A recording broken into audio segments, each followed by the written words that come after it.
আসসালামু আলাইকুম। আশা করছি সবাই ভালো আছেন। ট্যালেন্ট বুল চ্যানেলের পক্ষ থেকে সবাইকে স্বাগতম। চতুর্থ শ্রেণীর সকল বিষয়ের সকল নমুনা প্রশ্ন পাওয়ার জন্য চ্যানেলটিকে সাবস্ক্রাইব করে পাশে থাকবেন। আজকে আমরা দ্বিতীয় প্রান্তিক মূল্যায়নের চতুর্থ শ্রেণীর ইংলিশ বিষয়ের একটি নমুনা প্রশ্ন নিয়ে আলোচনা করব। এখানে দেখেন, second terminal evaluation exam 2024 class 4 subject English, time 2:30 hour, 2 ঘন্টা 30 মিনিট, মার্কস 100, 100 মার্কের পরীক্ষা হবে। তারপরে দেখো, read the text and answer the following question 1, 2, 3, 4। 1, 2, 3, 4 নং প্রশ্নের উত্তর দিবে নিজের এই অনুচ্ছেদটি পড়ে। প্রথম যে অনুচ্ছেদটি দেয়া থাকবে এটি অবশ্যই তোমাদের দ্বিতীয় প্রান্তিক মূল্যায়নের সিলেবাসের যে কয়টি অধ্যায় আছে তার মধ্য থেকেই একটি দিবে। এক দাগে দেখো, match the words of the column A with their meaning mentioned in the text in the column B, অর্থাৎ কলাম A এর সঙ্গে কলাম B এর মিল করবে। এই শব্দের সঠিক অর্থ কোনটি হবে, পাশেরটির সঙ্গে মিল করবে। এখানে 5টি দেওয়া আছে, এখানেও 5টি দেওয়া আছে। এই 5টির জন্য 5 মার্কস, অর্থাৎ 5 নম্বর। 2 দাগে, read the following statements, write true or false in your answer paper। এখানে দেখো 2 দাগে আসবে, দেখো ট্রু ফলস। সত্যি হলে ট্রু লিখবে এবং মিথ্যা হলে ফলস লিখবে। এই অনুচ্ছেদটি পড়েই তোমরা বুঝতে পারবে এখানকার তথ্য। যেমন মিতা ইজ এ স্টুডেন্ট, এটা কি সত্যি না মিথ্যা? কি বলছে?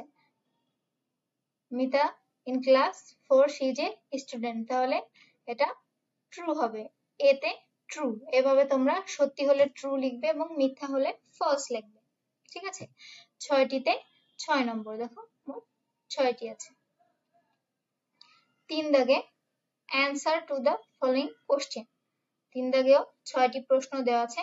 6টি প্রশ্নের উত্তর দিতে পারলে 12 মার্ক, অর্থাৎ 12 নম্বর। এই 6টি প্রশ্নের উত্তরও তোমরা উপরের অনুচ্ছেদটি পড়ে দিতে পারবে। আর 4 দাগে, রাইট 5 সেন্টেন্স অ্যাবাউট ইয়োরসেলফ। তোমার সম্পর্কে 5টি বাক্য লিখবে। এটাতে 10 নম্বর।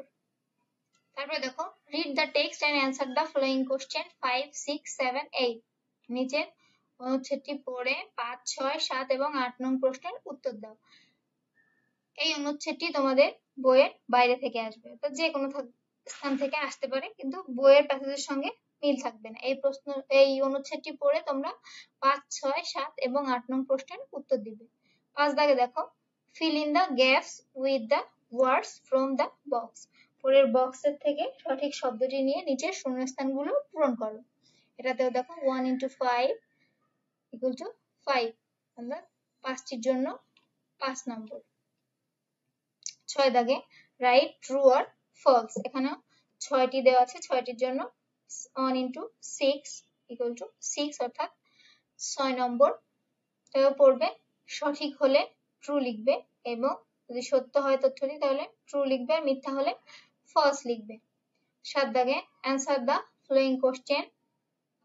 এখানে মোট 5টি প্রশ্ন দেওয়া আছে, 5টির জন্য 2 into 5 equal to 10, অর্থাৎ 5টিতে 10 নম্বর, প্রতিটিতে 2 নম্বর করে পাবে।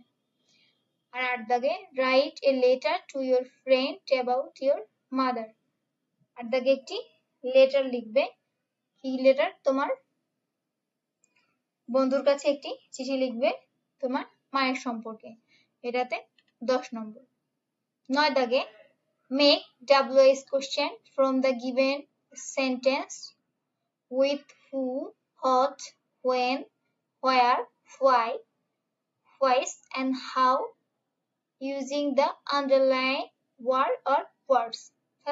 নিচের যে আন্ডারলাইন দেওয়া যে শব্দগুলো আছে তার পরিবর্তে WH কোশ্চেন তৈরি করবে। হু, হোয়ার, হট, হোয়েন যেটি হয় সেটি দিয়ে করবে। যেমন এটা আছে সাকিব ইজ এ ক্রিকেটার, কি লিখতে পারো? হু, সাকিবের পরিবর্তে হু দিতে পারো, হু ইজ এ ক্রিকেটার। এভাবে তোমরা উত্তর দেওয়া আছে প্রশ্ন তৈরি করবে। এটাতেও 10 মার্কস, 10 নম্বর।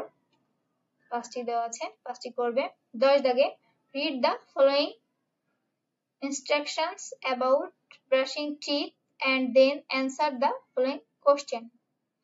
এখানেও একটি অনুচ্ছেদ দেওয়া আছে টেবিল আকারে, how to brush teeth.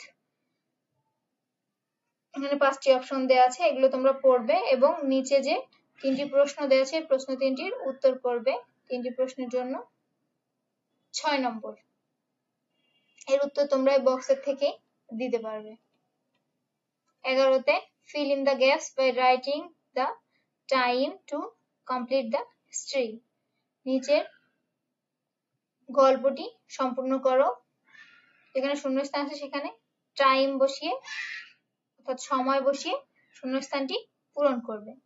ঠিক আছে, এখানে 5টি দেওয়া আছে, 5টির জন্য 5 নম্বর।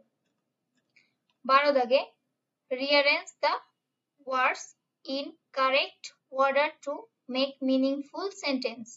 এখানে দেখো একটি সেন্টেন্স লেখা আছে কিন্তু এলোমেলো ভাবে, আলাদা আলাদা করে ওয়ার্ড দেওয়া আছে, সঠিকভাবে সাজিয়ে লিখবে। দেখো এ স্টুডেন্ট আই এম, এটি কি হবে আই এম এ স্টুডেন্ট, এভাবে তোমরা সাজিয়ে লিখবে। 5টির জন্য 10 নম্বর।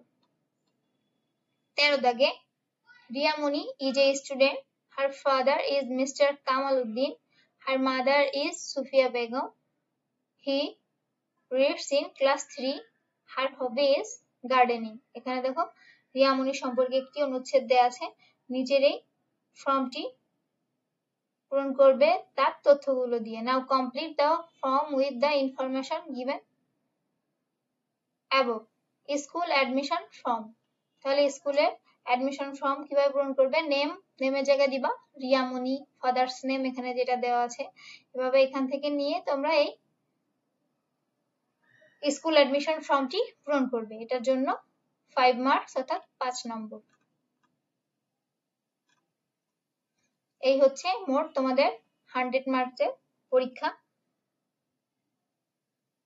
তোমরা বাসায় এই নমুনা প্রশ্নের উপর একটি পরীক্ষা দিবে এবং কে কত নম্বর পাও অবশ্যই কমেন্ট করে জানাবে।